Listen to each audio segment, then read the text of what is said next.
getting a good idea of the meta is important, but I, for the most part, I really would just stress, I think the most important thing you can do is not spend all your time bouncing around between different decks, especially as the submission deadline gets closer.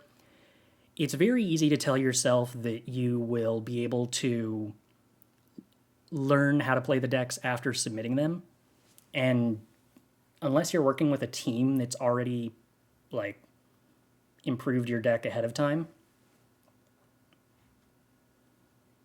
I think that tends to not be correct when working by yourself, because so much of the process of improving a deck requires you to understand how to play it very well. So not knowing anything about how this format works, I sort of assume that I'm just supposed to take Maul of the Skyclaves as the strongest individual card. Tireless Provisioner also seems like it's probably cool, but like, Maul of the Skyclaves is super aggressive, right? Oh no, there's no white cards! Whoops. On the one hand, I really want to play Unlicensed Disintegration, but I kind of suspect I'm probably not going to get the mana base to go Mardu aggro. Can Ripart go face? It cannot. So would we rather be green-white with Pelt Collector, or red-white with Goblin Banneret? Actually, Mentor with Maul of the Skyclave sounds hilarious, so let's go with that. Alright, we're in Boros, team. By the way, what's the theme of this cube supposed to be besides just play Boros aggro?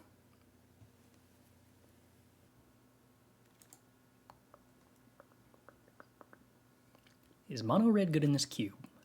There aren't very many cubes where mono red isn't good. Wow. Alright, well, Drogskull Infantry. That's a creature we can put a Maul on. High synergy, low interaction, low power cube. Alright.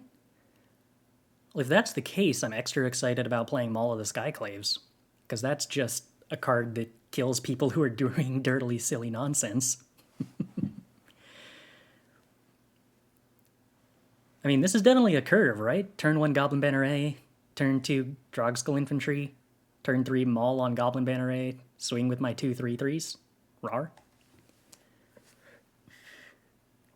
There are 4 copies of Environmental Sciences in the cube. Oh, that's delightful. I appreciate that a lot. 3 mana, 2/2. Gross.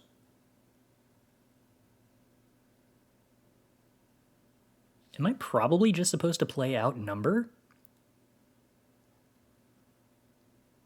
If I'm in a red-white deck with a lot of low-cost creatures, then this is actually a pretty decent tempo-efficient removal spell. Key to the City also winds up being Filtration and stops blockers, but it is less mana efficient than Outnumber, so I guess we're here with Outnumber. I think you pronounce the T in Banneret like English, not French. Really? Like Banneret? But wouldn't that be like E-T-T-E then? Wow, we are not seeing red-white fixing at all, huh? But, hey, more 2-drops. There are a lot of shrines. Yeah, but are there enough shrines to, like, make a 3-mana 2/2 good? It's not exactly a language known for consistency. Yeah. Is Banneret even a real word? Et is not silent and also feminine. Right, that's what I mean. If it wanted to be Banneret, wouldn't it be E-T-T-E? And since it's not E-T-T-E, does that make the T silent? I guess. Oh, hey, cool, Professor of Symbology. I am blown away that Maze Mind Tome has gone this late. But, like, I have to take Professor of Symbology. It's too successfully what our deck is trying to do. Which is play 2-drops and then play Maul of the Skyclaves.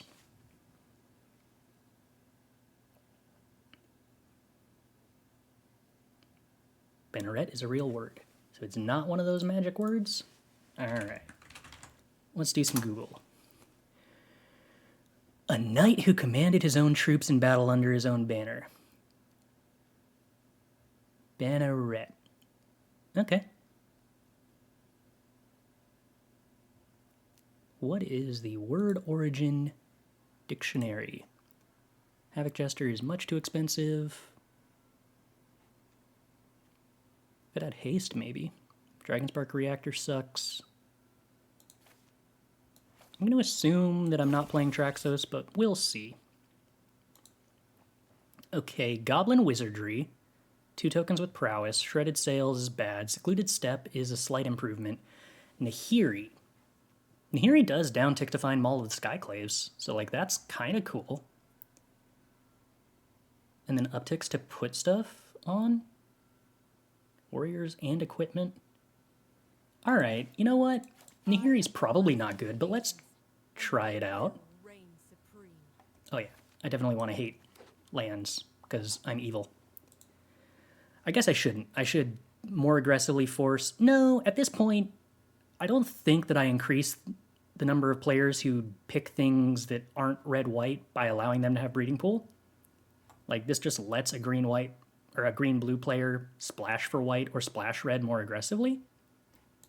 Similarly, I think I'm just hate drafting lands here.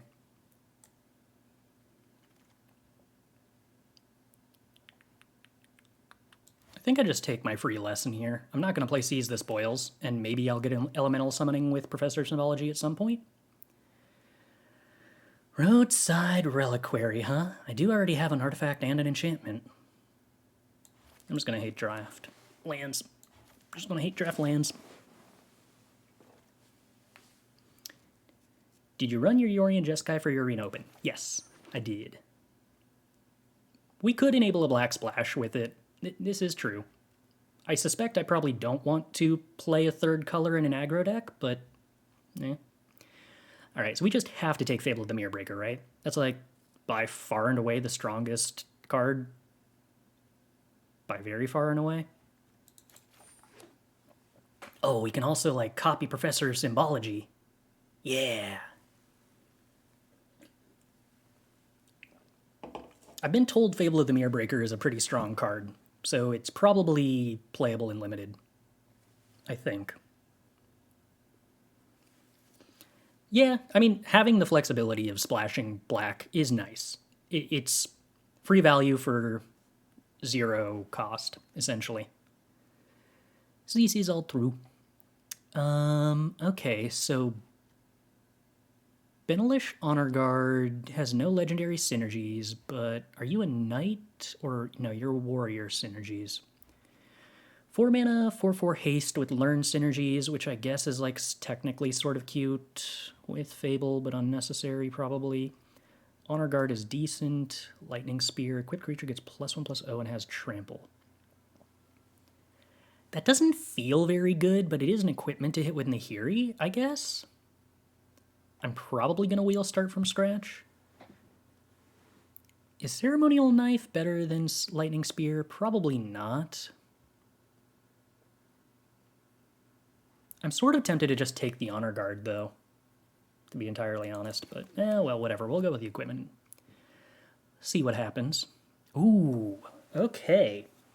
Now we're talking. There's an Environmental Sciences that's super tempting, but I'm pretty sure Heroic Reinforcements is just stellar. That card seems busted. Ooh, alright. Now we're getting past the fun stuff. Siege Gang Commander is really tempting, but I think we're just supposed to take the dog.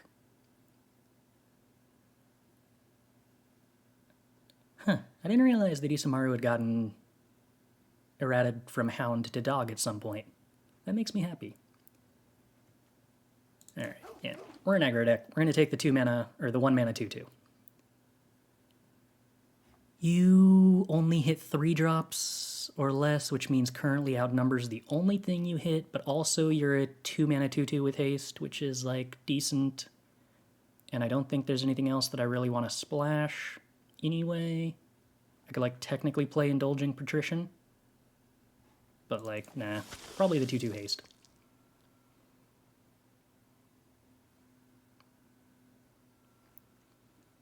Brea's Apprentice. Create a 1/1 colorless Thopter artifact creature token with flying. Tap to do stuff. I mean, I guess that's kind of cool. Iganjo's kind of tempting. Fast and Furious, what does this even do? Oh, nothing good. I kind of think that I'm probably just supposed to play Angrath. Giving all my creatures Menace sounds pretty good. Ephemerate's interesting. Glorious Enforcer costs too much mana. We're going to play the 1-drop. We are definitely going to play the Mascot Exhibition. What does this do? It costs 6 mana. Whatever. Mascot Exhibition. Alright. Professor of Symbology, you're much happier now. It's a bummer that our knight here is not a warrior that we could get with Nahiri. I'm going to assume that I probably can't afford to play the Novice Knight. But, like, maybe I end up with enough equipment that that's doable? Probably not.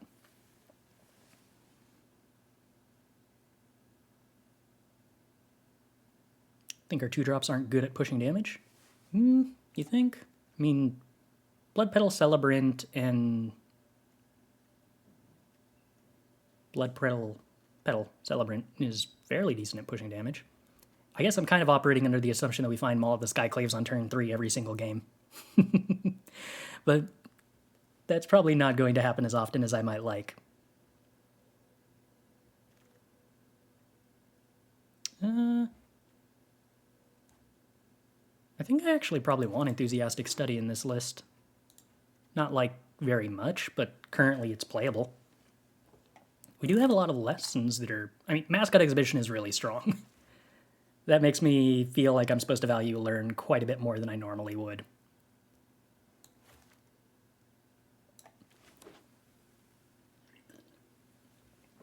Well, if I ever want to splash black, I certainly can. Alright, we got the Siege Gang to wheel. Fable of the Mirror Breaker, Siege Gang, Commander Dreams live. We cut red really hard in pack 1, so I'm not actually, like, completely surprised by that. I'm a little surprised, but, like, I figured there was a chance. Would have taken Life of Tashi. I was just assuming that, like, I wasn't going to play either one.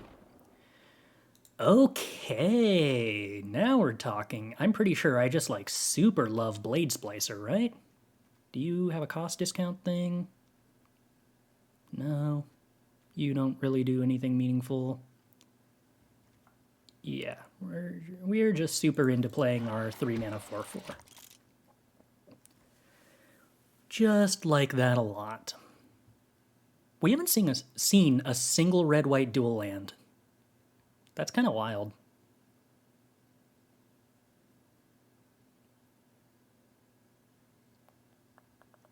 I mean, I guess Thriving Bluff is technically, but I'm not terribly interested in that. Weatherlight's almost interesting. I'm pretty sure that I'm just supposed to play Magda as another 2/1, though.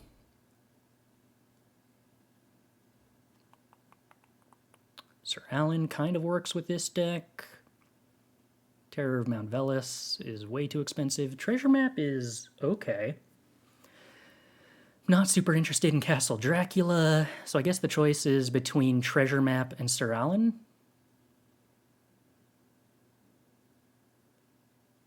We could almost try splashing on a Gold Anvil, but I don't think we want to. I'm going to assume I'm supposed to play Treasure Map. That's just a really good card. I think I just want the very good dual land here. None of the other cards seem comparable to that. And I have 4 1-drops, possibly 3, because I'm not sure I actually want to play Novice Knight. So untapped turn 1 dual lands are at a premium in this list. Okay, Nettle Cyst is just stellar, right? Especially if we want to do the Nahiri game plan. I believe Nettle Cyst to just be excellent in this list. There's a red-white land in the last pack, but it was a red-white land that was tapped on turn 1, which doesn't really help with our ratio of how easily we can cast 1-drops. It is still a card I would like to have in my deck, but it's not a card that I'm going to pick as highly as Sacred Foundry that helps me with my 1-drops.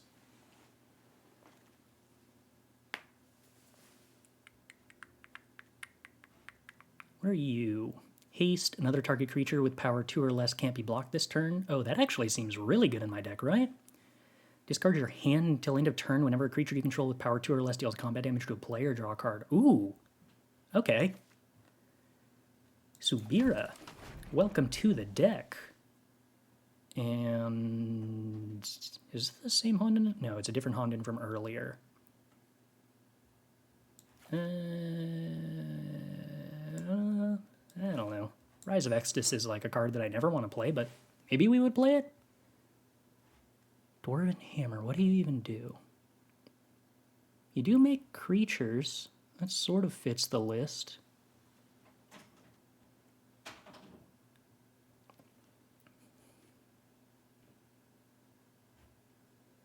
Am I supposed to play that over you hear something on the watch? I don't know. I mean, maybe I'm not supposed to value increasing the rate at which Nahiri hits on down ticks. But, like, I don't know. I'm going to do that anyway. Fractal summoning's not a very good lesson.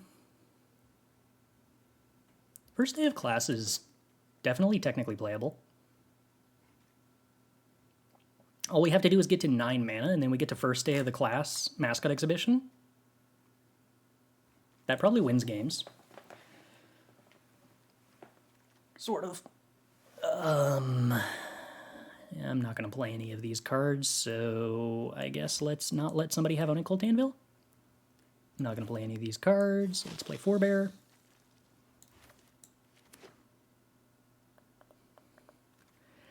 Is this a 16-land deck? Do we think?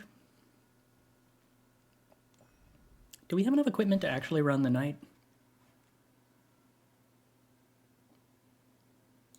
All right, while we're figuring that out, I'm going to go use the restroom. Be right back. Fair. Good call. Good call, chat. All right. Successfully used the bathroom and got to put in my order for dinner, so I think I used my time efficiently.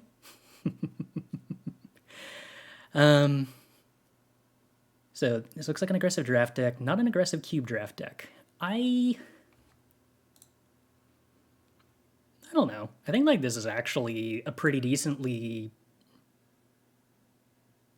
It's not like Legacy Cube level aggressive, but compared to the cards that I was seeing in the pool and the lack of like good efficient early removal, I'm kind of happy with where this is at. So the question is, can we afford to play Novice Knight? We have Nettle Cyst. We have Maul of the Skyclaves as the big equipment.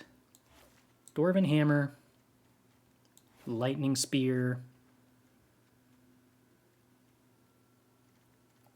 Technically Drogskull Infantry.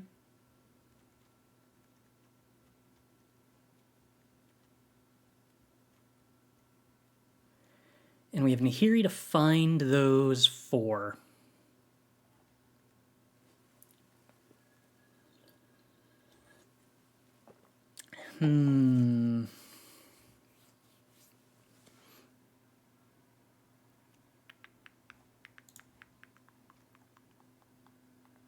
So I could run a 17-land deck, cutting Novice Knight, or I could run a 16-land deck with Novice Knight. Can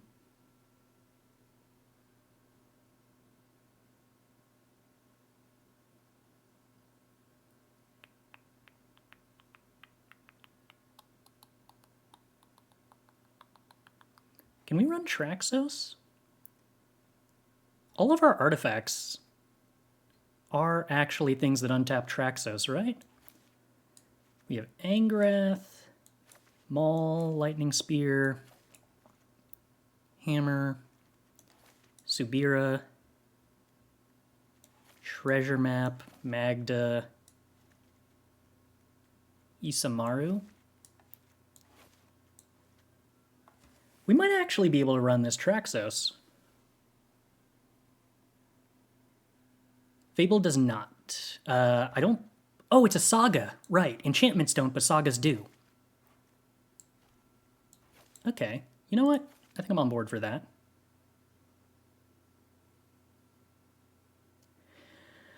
Now, part of the problem with that is I still need to come up with another cut. I do think that I'm probably still in for playing 16 lands, though.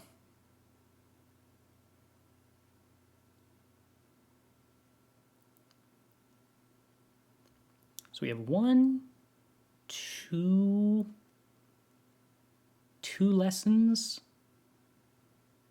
and 3 learn cards. Is that okay? I mean, the fact that we have Mascot Exhibition is such a powerful lesson that I'm like kind of inclined to keep 3 learn cards, but I am still on 16 lands anyway.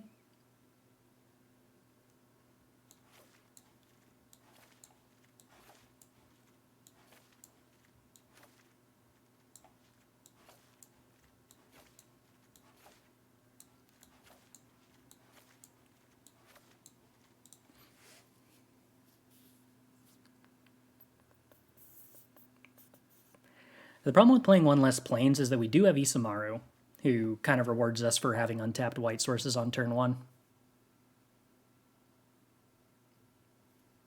If first day of class looks worse than a white source, maybe. Between Treasure Map and Fable of the Mirror Breaker, I kind of feel like we can get to 7 lands for Mascot Exhibition, which makes me really value playing all 3 learn effects.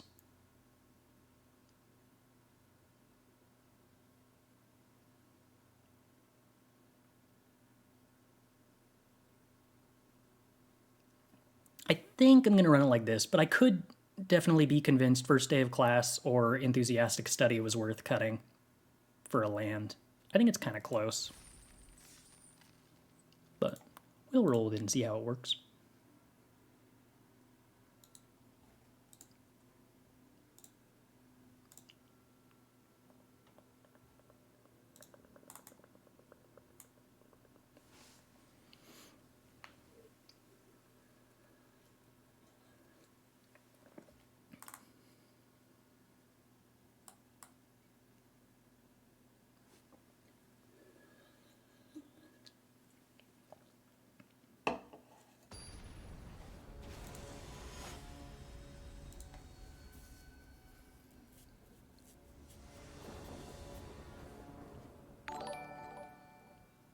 SR Jables, thanks for the follow. Glad you're enjoying the stream. Okay, well, Professor of Symbology into Fable of the Mirror Breaker sounds pretty decent.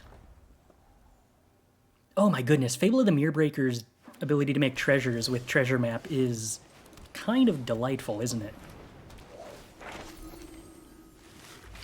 Let's just put Mascot Exhibition in hand. I'm not going to assume that I'm spending 5 mana to make a 4/4. And I don't have any guarantee that I'm going to find another learn effect anyway. Hey, Flynn was taken. Thanks for the follow. Or no, wait, subscription. I really appreciate the support. I definitely know what those 2 things are called.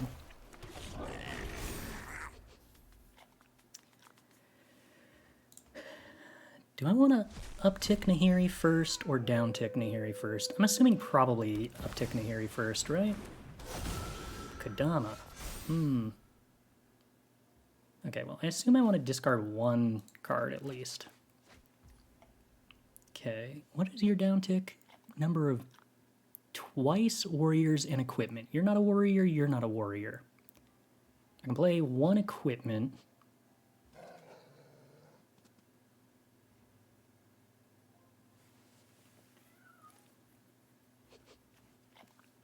Modified creatures, huh? So I think what I want to do is play Lightning Spear, equip it to the Goblin Shaman, attack with the Goblin Shaman, and then play Drogskull Infantry.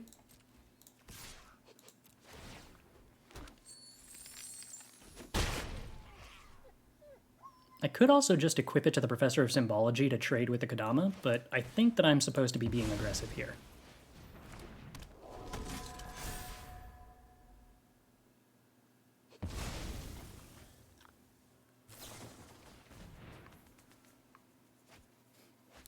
Opponent dirtles about. We love to see it. Opponent attacks. Well, it's not modified, so I don't think I care. Because it can't block if it's not currently in play. Okay, so I could play Nahiri and down tick on the Fang to attack with everything, which is, like, probably pretty appealing.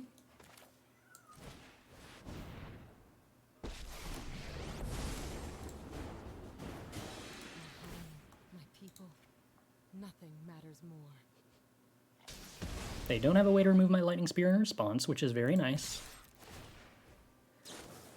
Spectral Adversary chump blocks, well, trades with my Goblin, but the Goblin still tramples. So, like, I feel pretty fine with that. I have no intention of blocking this Nahiri, or blocking to protect this Nahiri.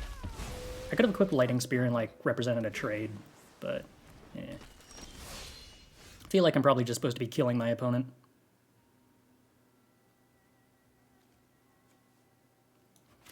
Kiki-Jiki copying Blade Splicer sounds delightful.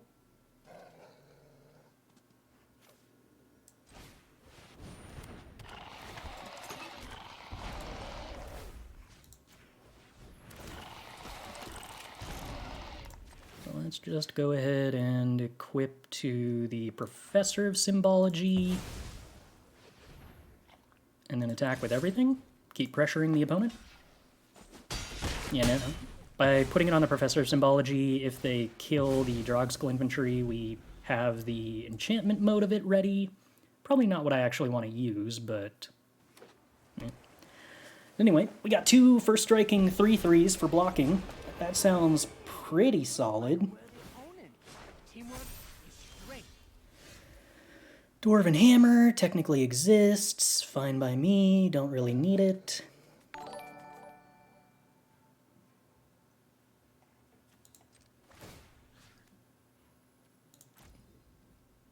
Okay, so let's see.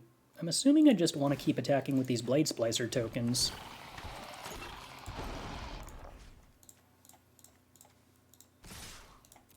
So they kind of have to block the tokens, right? That is not a block that prevents them from being dead on board. So, cool. Damage.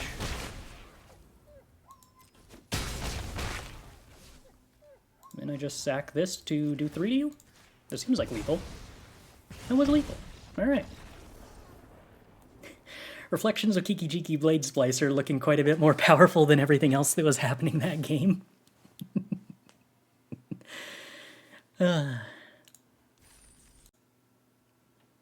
Feel like reaching mascot mana seems quite hard? Well, only because I had a bunch of stuff to do, right? I spent a ton of treasures just trying to outpace my opponent. It wouldn't have been that hard to hit Mascot Exhibition mana if I was flooding or didn't want to proactively use my treasures. So I would say the primary reason that Mascot Exhibition looked uncastable that game is because we were very, very far ahead. This hand's pretty bad, but I mean, Treasure Map is a really good turn 3 play, so I'm probably supposed to keep it. We were on 4 lands? Yeah, but equally, we were an aggro deck that drew 4 lands and then didn't draw more lands, right? Which is like a scenario where the aggro deck is probably going to win anyway. So like the fact that the Mascot Exhibition wasn't castable was totally fine. And if we had flooded out and had fewer things to do with our super aggressive start, then we would have had Mascot Exhibition then.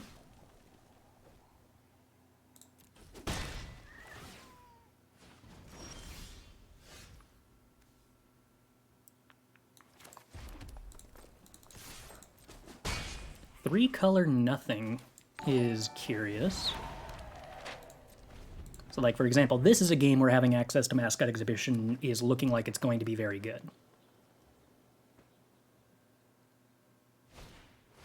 Samut? No, my Drogskell Infantry. Can it use Planeswalkers? It cannot. Rip. Finn the Flying Bear. Double strike. Poison counters. Oh no. Oh wait, does this do 2 poison counters? Oh wow. Okay. Fair.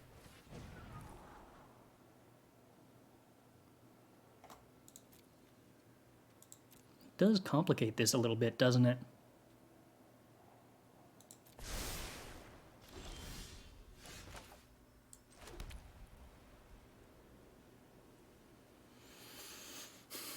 I'm probably supposed to kill Samut and hope that they can't give this double strike again, because then I lose the game.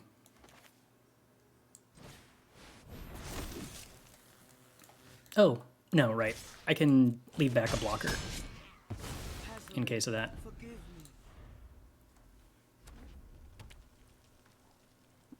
But currently Outnumber actually kills the Finn, which makes all of these Death Touch, or all these poison counters not matter. Oh, I guess...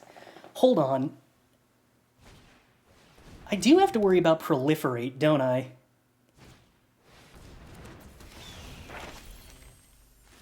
Am I supposed to block here to protect myself from getting lethaled by double Proliferate?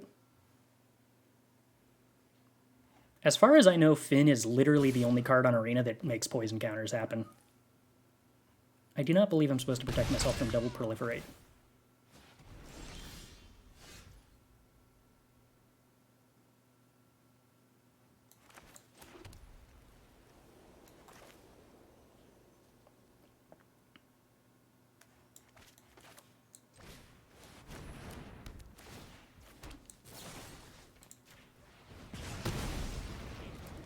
Alrighty. So we can flip Treasure Map next turn, which pumps our Nettle Cyst by a lot.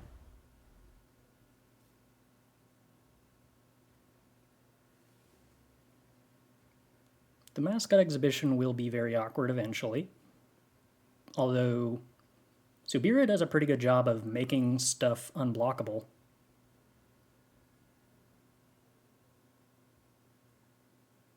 We can actually make stuff unblockable and then equip the Nettle Cyst to it, which is kind of amusing. Okay, no. They have Retriever Phoenix.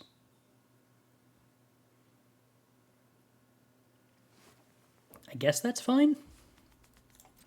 Containment Breach for my Nettle Cyst. Oh.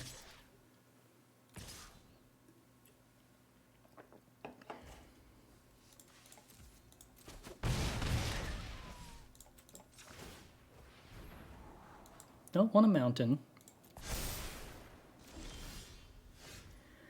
First day of class, huh? Okay.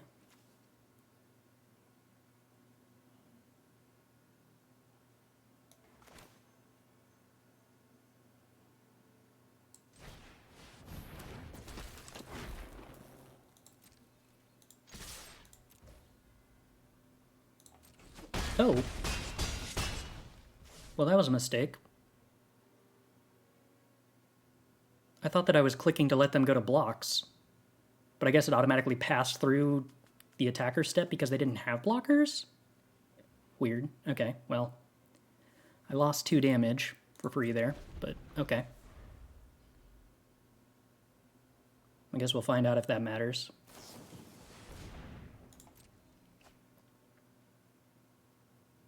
Actually, did I have lethal?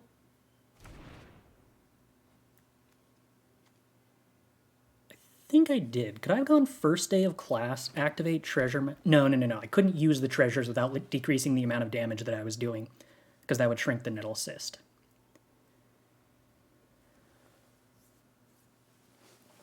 Still, if they can't answer Subiro, we win. How do they get 2 Phoenix? One of them is a copy with Mirror Hall Mimic. Yeah, there's Containment Breach on the Nettle Cyst. Sure.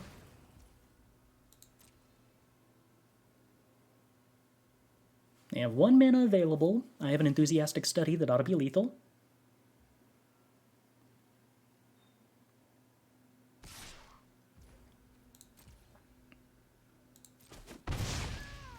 Attack with a Retriever Phoenix is an aggressive play.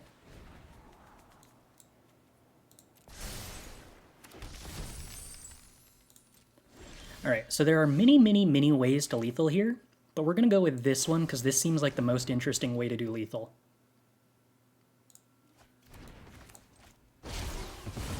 We're just going to casually 9 mana First day of class. Into mascot exhibition. For 12 damage.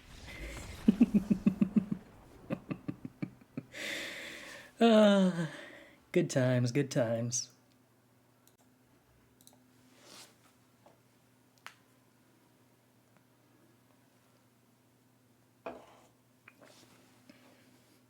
I can tell it's been a really long time since I've had caffeine because my hand is actually getting jittery.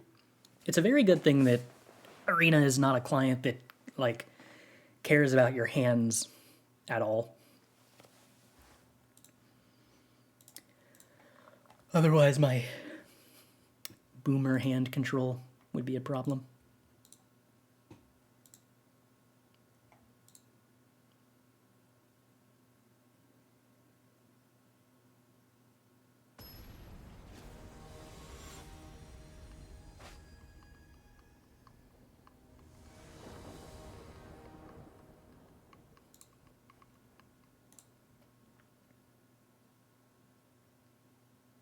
Is this keepable?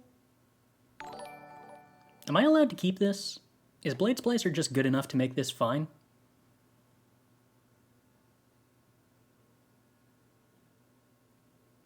I am technically an aggro deck, right?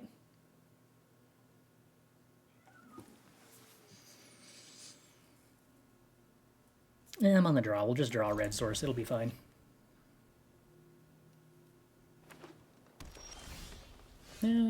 Failing that, we can draw a 2-drop. It's too bad I never found any environmental sciences.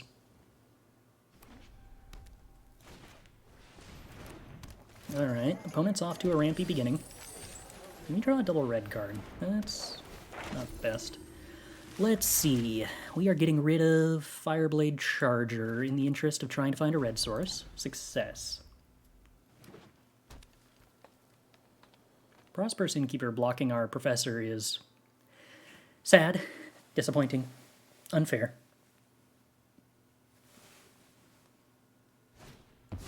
Gideon Blackblade. Gross. They do have to use the treasure for it because they lack the second white source, though, so that bit's neat. Presumably, that's just... Oh, Vigilance. Cute. Am I willing to block that? Probably not.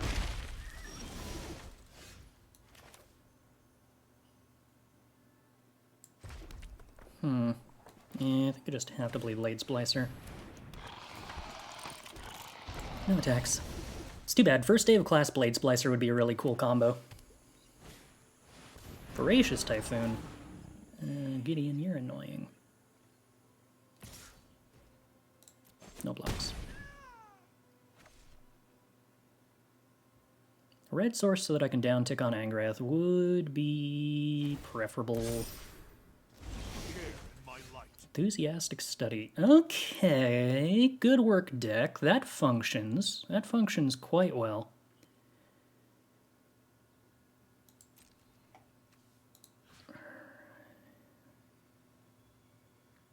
If I attack with everything at Gideon, am I guaranteed to kill it? Mostly. So let's say they block Innkeeper on Symbology, Voracious Typhoon on the Phyrexian Golem.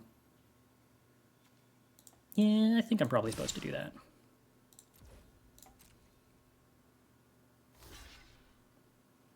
Typhoon on Blade Splicer. Wow, okay. Interesting. So I could trade with the Typhoon. I'm probably not supposed to. I'm probably just supposed to kill the Gideon.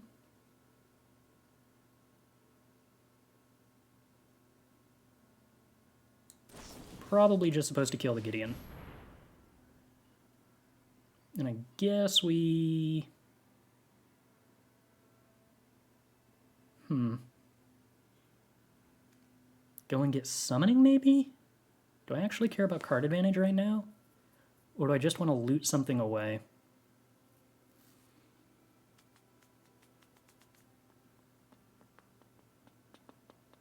I could loot away the Blood Petal Celebrant, I suppose. Yeah, maybe that's actually what I'm supposed to do. Try to find that second red source sooner. There we go. Okay. That was a good hit. I So now next turn I'm set up to kick Bloodthirsty Adversary, getting back the Enthusiastic Study. Which is probably good.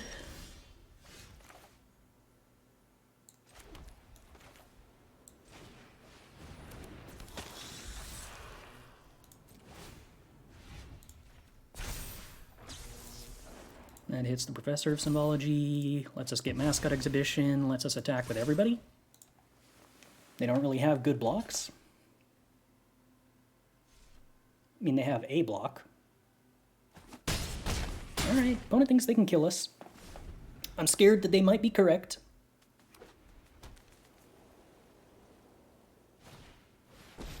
Zhang does not kill us immediately. I'm Jiang Yang-gu, and this is Mo Wu. Share in my strength. Down to 2. Alright. Blockers are present. Okay, is this lethal? I believe it is if they don't have a removal spell. Well, time to hope. I'm really hoping this just ends up being the clue.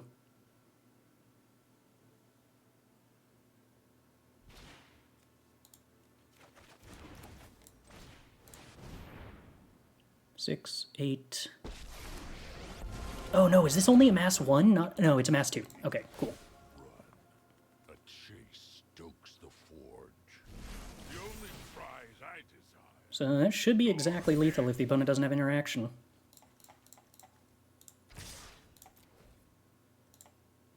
One way or another, this is the game. If they can do any interaction at all. Alright.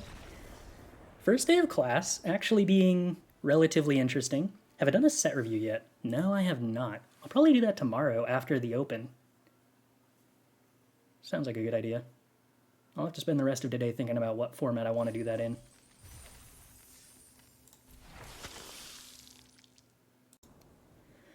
Alright. Well, yeah, 1 drop into 3 drop. That seems like worth keeping.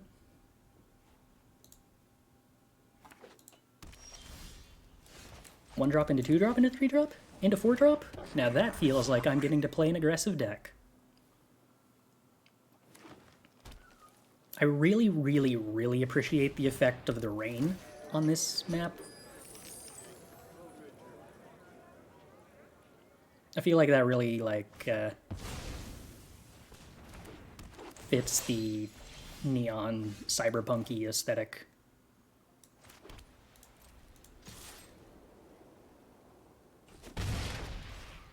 There. And probably just playing Blood Petal Celebrant over Isamaru on turn 2. Fireblade Charger's surprisingly decent against a board of Innkeeper Pelt Collector. Oh, mono green is going to be pretty good at putting up good blockers, though.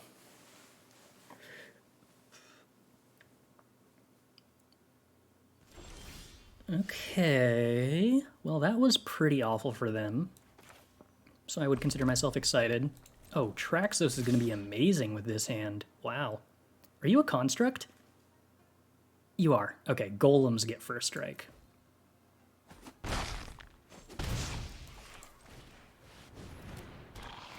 But I absolutely just get to play this Traxos and then untap it twice.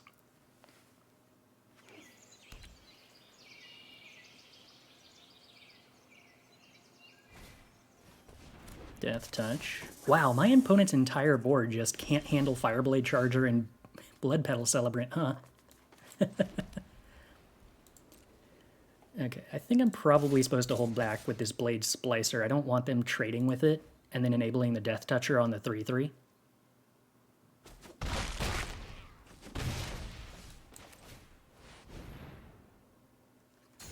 So next turn we just get to play Angrath, give the entire board Menace, and swing with an untapped Traxos that has Menace?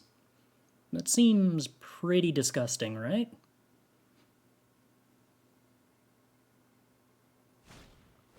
No! Never mind, no Traxos today. Boo.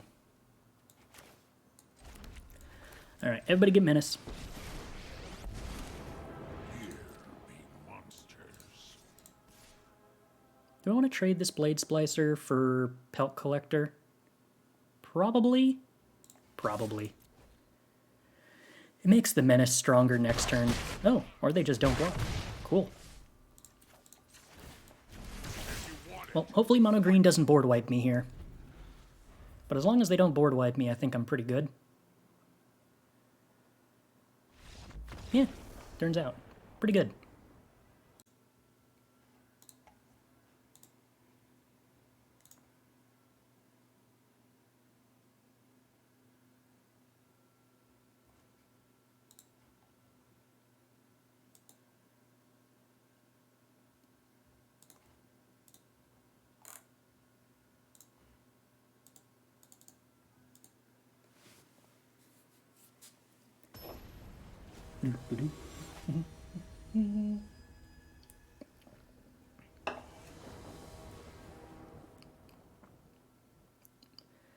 One drop, two drop, three drop does feel like a curve, so I assume we're supposed to keep it?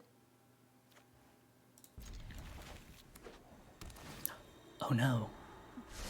Are we finally paired up against a good deck on our opponent's side of the field? At long last?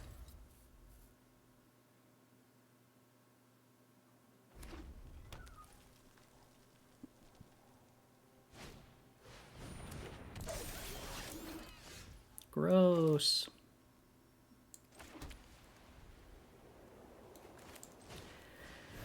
Alright, well. 2-2 attack. Protects my banner array. I'm not going to be able to stop calling it a banner array. That's just too ingrained in me at this point. If they want to spend the mana to kill the banner array, and then not have the 2-2 able to block the adversary, I feel like I'm pretty okay with that.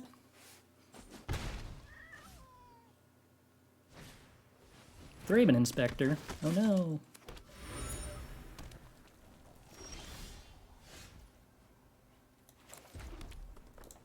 Anyway. If they want to get rid of the counter to trade with my Bloodthirsty adversary, I'm also super okay with that. Would I rather play Fable of the Mirrorbreaker or Blade Splicer here? How confident am I in my Just Guy list? Vaguely confident. I think it's very good. I don't think I'm going to change anything before tomorrow. Most of my concerns with it at the moment are about how it fares against aggro decks that I don't think are good. Which, like, half of me wants to have answers for every deck in the meta, and the other half says just be good against the good decks and accept bad matchups against decks that aren't going to be as popular.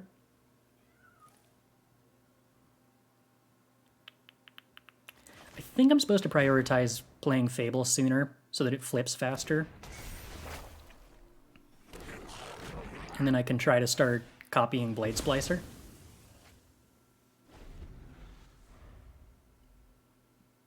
Like, setting them up to ping my Blade Splicer down. That doesn't sound exciting.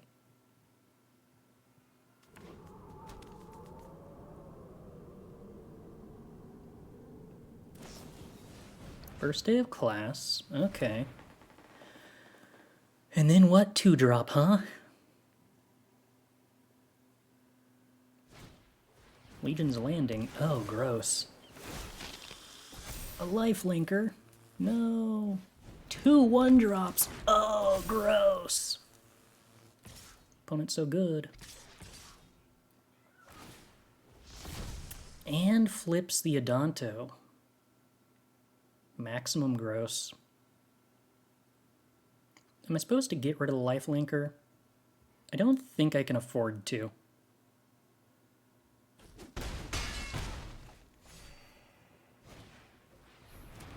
Oh yeah, I'm not winning this game at all. Jeez. I should have traded with the Mono Skeleton. Setting up Blade Splicer was my hope here. That was super bad by me.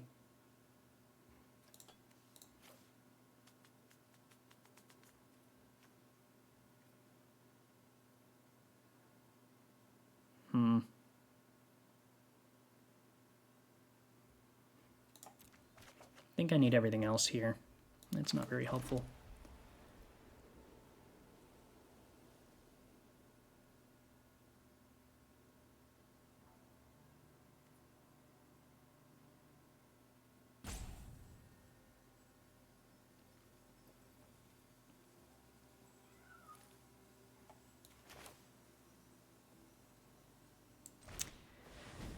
Think I play Lightning Spear and equip it to the Goblin Shaman, and then attack with the Goblin Shaman so that they can't block with Isamaru, and then play Drogskull Infantry? Oh, cool. I'm also just happy to trade with Isamaru.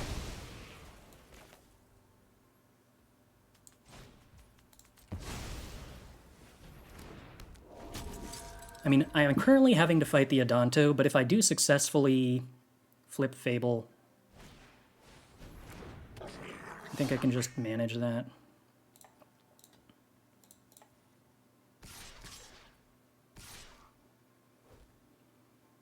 Okay, cool. This just works. Alright, Monoskeleton removed, which was the objective. Wait, do you have an ability? I forgot to check what my opponent's cards do. Okay, nothing meaningful. Yeah, there's Kiki. So now my biggest concern is Dragon's Rage Channeler getting flying. Okay. So that I probably can't beat.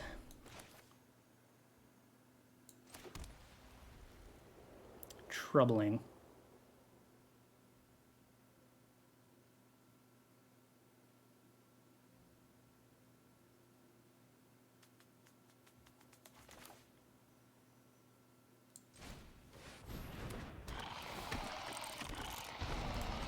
I need to find some way to answer that Dragon's Rage Channeler, which I don't think is in my deck.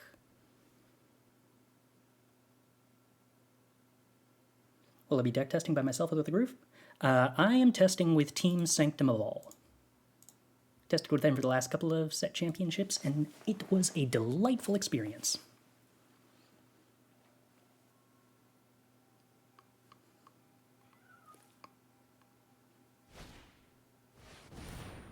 Okay, well. Also, they could just have Maul off the top, which is also going to kill me. Alright, so I definitely made a couple of mistakes here that were pretty critical, but also, opponent was on the play, which is real good. I don't believe there's any way I can beat Maul. I guess I could draw my own Maul, but I think my life total is still too low for that to actually work.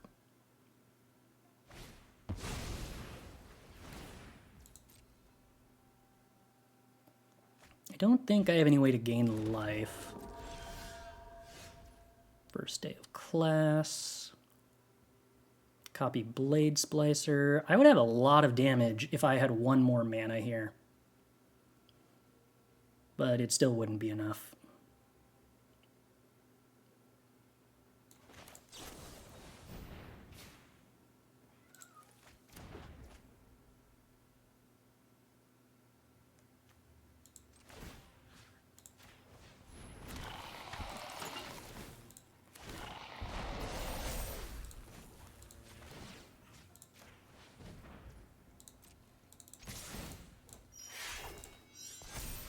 It's a cool turn, but it's not good enough.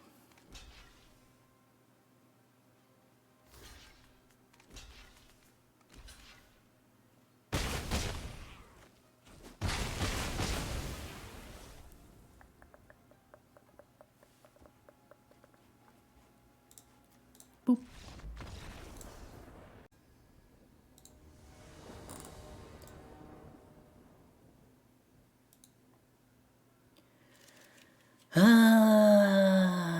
Huh.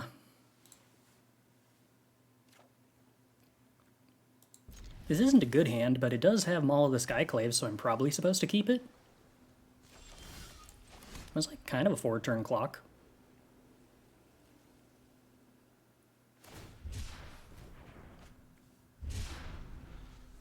Huh. 6-drop with cycling that can give a creature flying until end of turn if you cycle it for 1. I wonder if that's supposed to be like some Reanimator shenanigans strategy?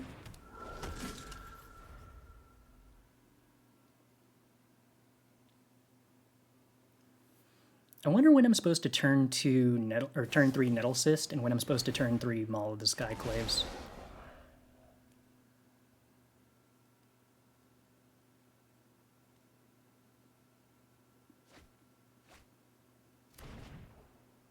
I'm assuming most of the time I'm probably supposed to play Maul of the Skyclaves.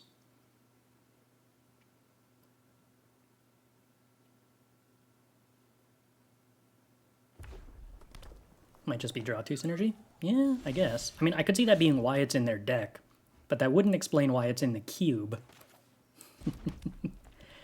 Okay, I'm assuming they don't have an answer to Drogskol Infantry, because if they did, they probably would have attacked with a Pyromancer. So I think I can just play them all here.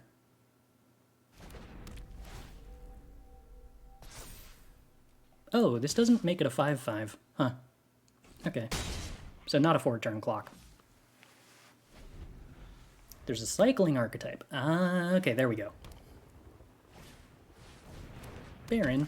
No! That's so incredibly good. Disgusting.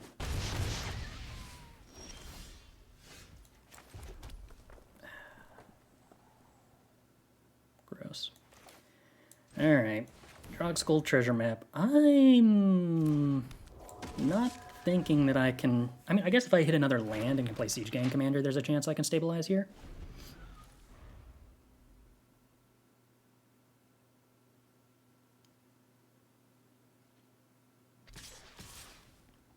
I am willing to eat your 1/1.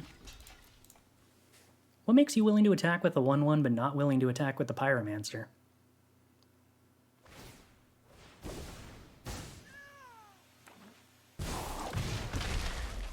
No, just wanting to get through with Ninja, I guess? Sure.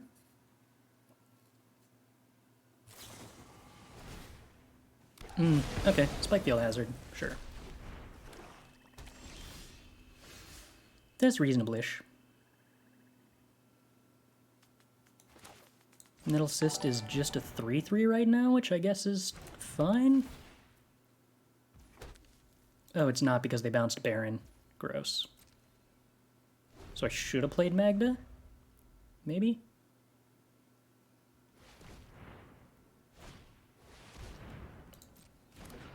We're still at a point where if I manage to draw the 5th land and play Siege Gang Commander, I'm kind of okay. Not great, but kind of okay.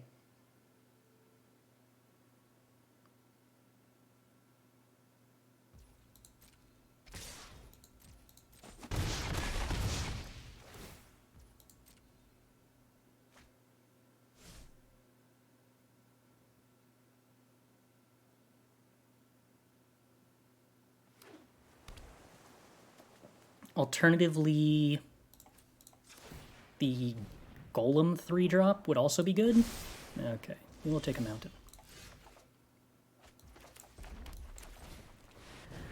Siege Gang Commander, mini 1/1s.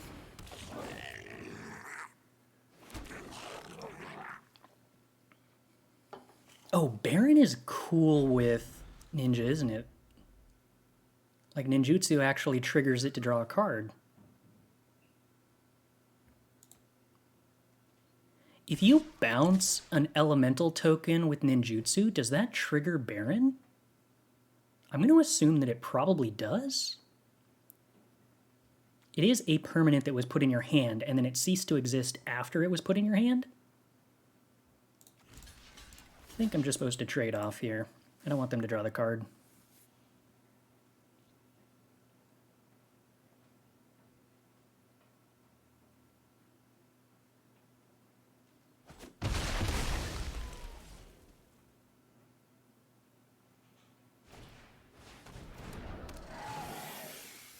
So this escapes, I get edicted? Okay.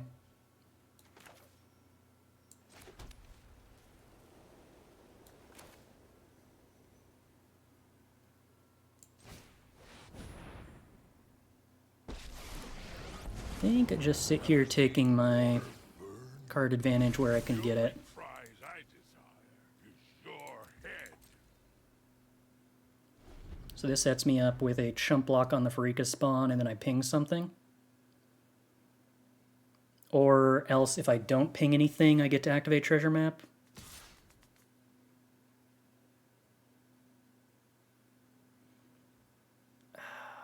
It's real tempting to activate the treasure map faster.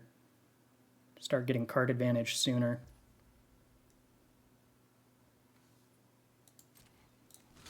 But I don't think that's correct.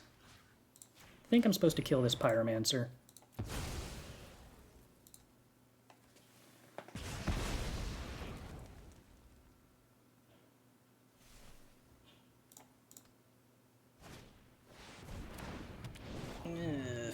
Flyer, huh? I could answer that by equipping the maul onto the token. That's probably what I'm supposed to do.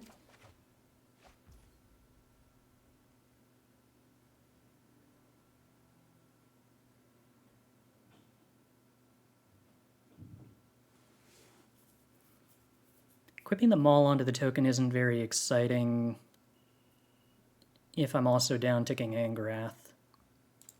I mean, I do think that I have to down-tick Angrath before it dies. I can't really protect it next turn. I have 6 mana, costs 4 to equip Maul, which means I could equip Maul to Siege Gang Commander and play the Goblin Banner Ray.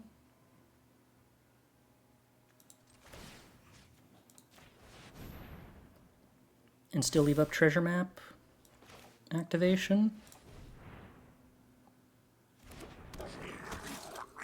I'm assuming that's probably better.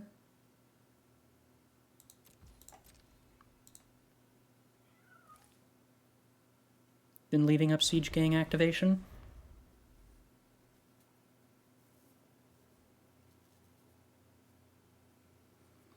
Oh, you know what? I probably was supposed to put it on the zombie army. I forgot about the cycling shrinking with Ominous Sphinx. So now they're just going to eat my Siege Gang commander.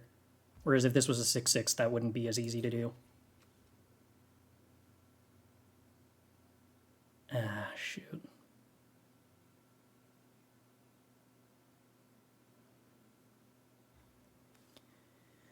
I could just let this happen and go to 4.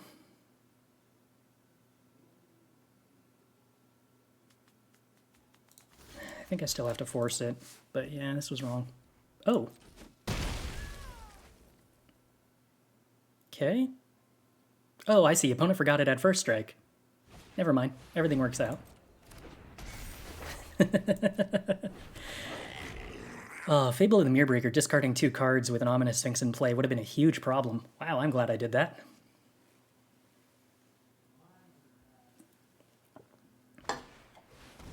Oh, that's gross. Fable with Ironcrag Pyromancer pinging me in the face for 3 at the very minimum. First day of class on 6 mana. It's pretty much useless.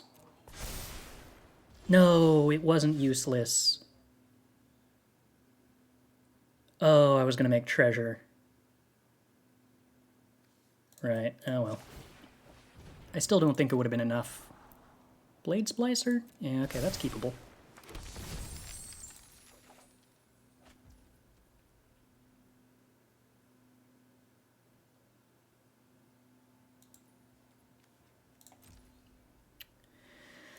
Okay, Blade Splicer.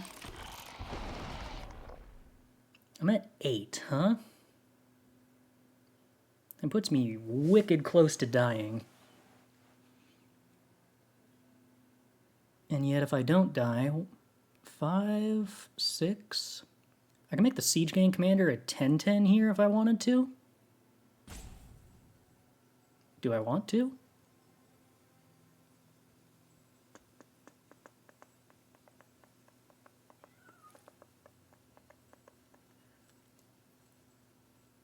How likely am I to die if I make the Siege Gang Commander a 10/10, attack, and then post-combat the Magda with 2 treasures? I would have 4 blockers against 4 attackers.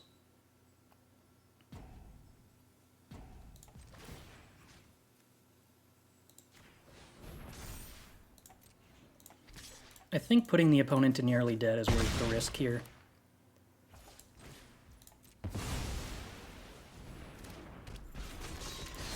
I could definitely die this turn, but if I don't die, I think this line gives me the best chance of winning.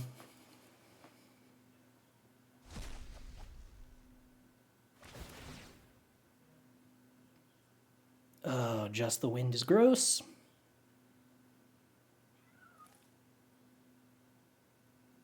Okay, so they can remove my 4/4 and my 3/3, leave me with 3 blockers.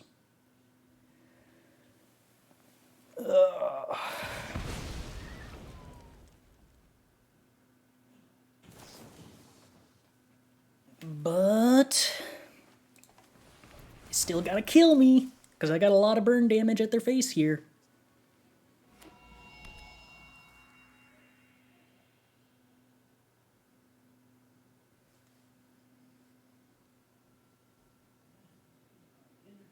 Two unknown cards in hand.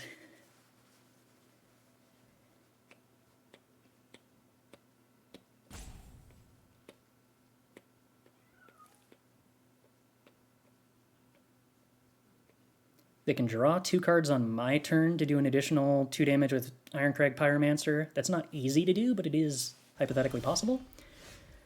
Okay.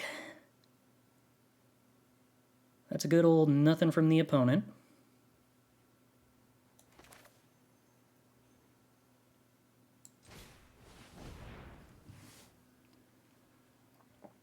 How do I want to do this? I should probably equip a Lightning Spear to... Do I need to equip Lightning Spear? Okay, so currently I have 7 burn damage. I'm assuming I should just play the land and attack with everything, right? I need how much mana to do all the burn? I need 7.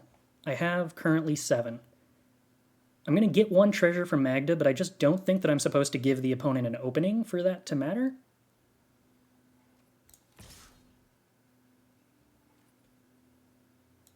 Okay, so the opponent has to answer Siege Gang Commander, and if they attempt to answer Siege Gang Commander, I burn them out in response.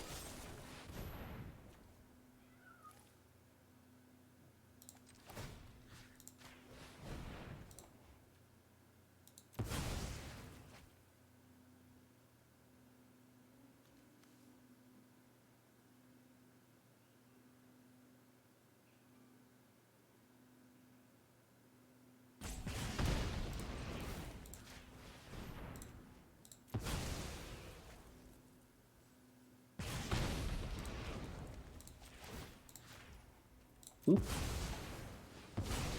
Counterspells don't work because none of that was spells? Ooh. Wow. I can't believe I actually came back from that game. My opponent giving me a free 4/4 really helped. This hand's decent even without white mana. No! Not red-white again. That's my only bad matchup. On the other hand, Magda into Fable of the Mirrorbreaker sounds like a fun time. I can even make a second dwarf with Dwarven Hammer at some point? Neat. How do you mean, Dean? I do love my opponent spending time activating Treasure Map instead of playing stuff. That bit seems cool. Don't kill my Magda, don't kill my Magda, no! Oh, that's so mean. Rude. I really wanted to get to 9 mana for the first day of class combo, and Magda was an important part of that.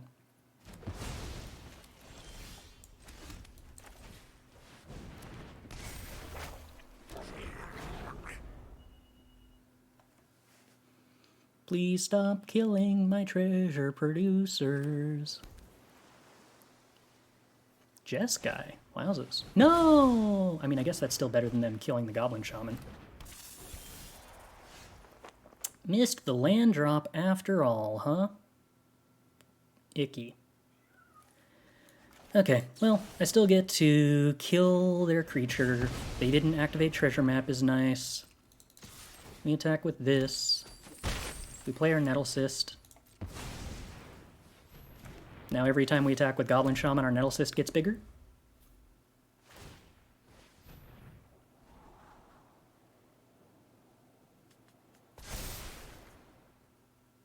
I'd love if I hit an untapped land so that I could play Angrath.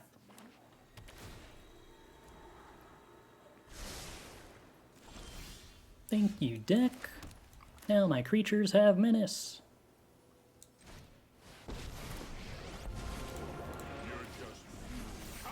This should be pretty strong, I'm thinking. The nettle cyst continues to grow. Our opponent does get a huge explosion of mana this turn, though.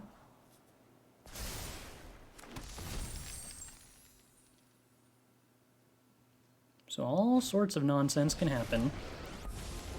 Elspeth's Son's Nemesis making a couple of 1/1s does give them a block on one of our creatures, which isn't the end of the world.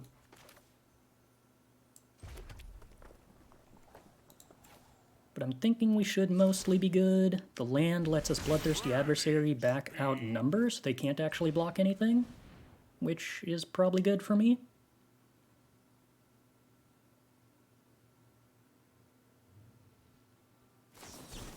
Oh. I mean, I'm gonna be honest.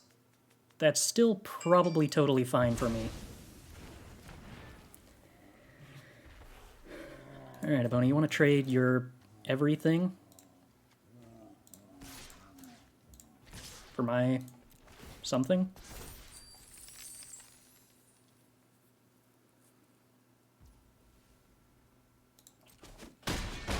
Two mana away from first day of class comboing. I could make a 5/4 here.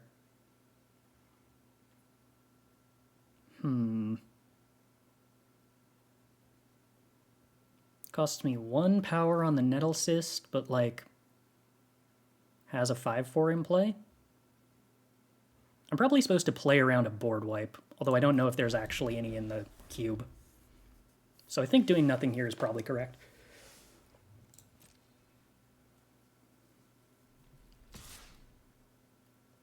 Yep, Angrath dead. Opponent can escape Elspeth for a bunch more chump blockers.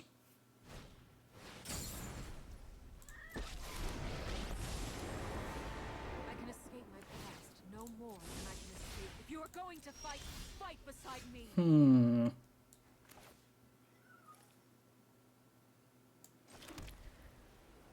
What happens if I just put the hammer on the zombie army? Becomes a 7 power attacker. It's kind of cool. Actually, it's probably better to put on a germ token, isn't it? That makes it how big? 9, 10?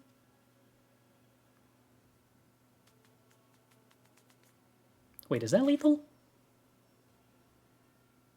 So 6, 7, 8? No, it only becomes an 8/8, right? Well, an 8/5.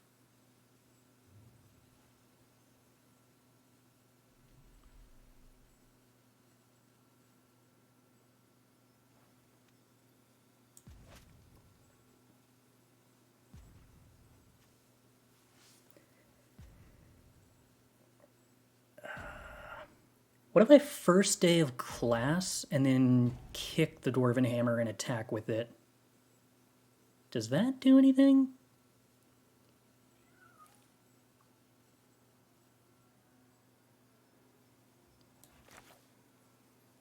I don't know.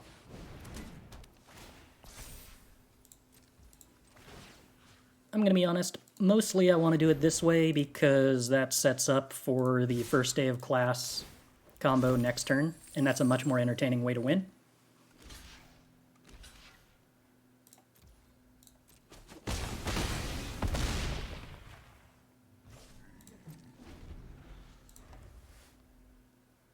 I guess Ondu Inversion would still blow up my treasures and leave me in a bad spot, but they don't have anywhere near enough mana to cast that. Oh. No! Oh, I wanted to do my 9 mana win the game combo! Boo. Boo. This isn't a very good hand, but we can draw 1 and 2 drops, right?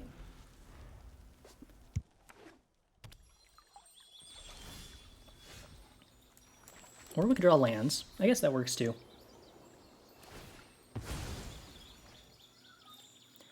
I'm assuming I'm supposed to play Blade Splicer. It is the most power of my 3 drops. Okay. No, we drew a 2-drop too late. How unfair.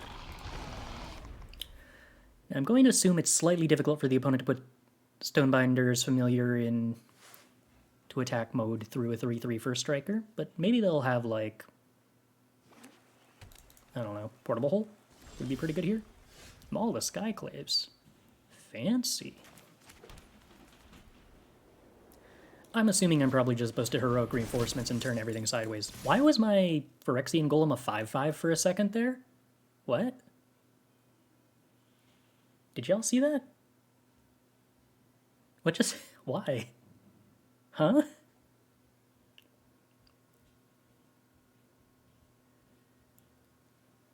I have no clue what would cause that to happen.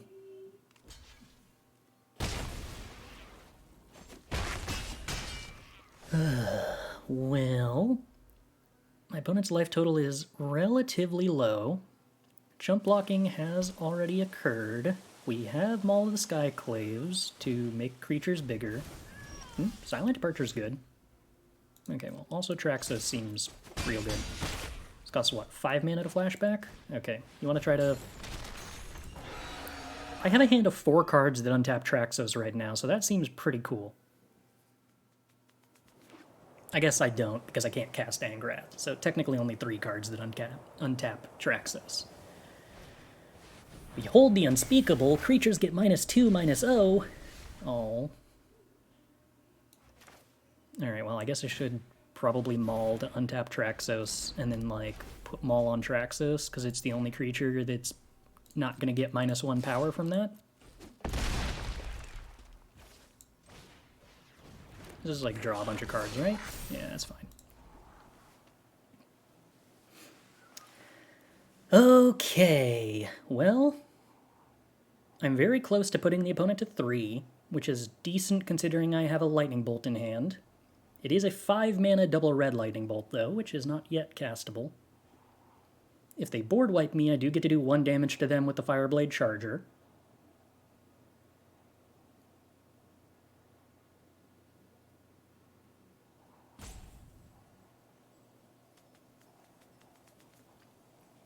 If I draw a white source, I get to play Nettle Cyst and equip it to Fireblade Charger. Actually, maybe it'd be better to equip it to a non-Fireblade Charger. So then if they have some mass bounce spell, Fireblade Charger still in play? I don't know. I'm trying to think of like whether I should be trying to figure out a way to play around Settle the Wreckage or not. Alright, opponent, what you got?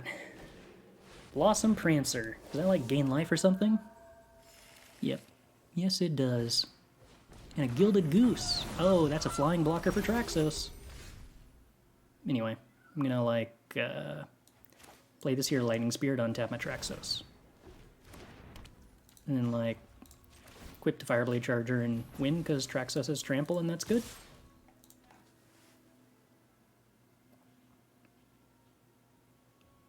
We're dealing some amount of damage here. I'm not sure how much, but, like, hypothetically enough to be lethal.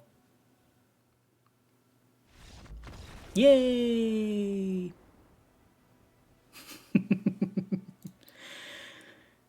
Both hypothetically and practically lethal.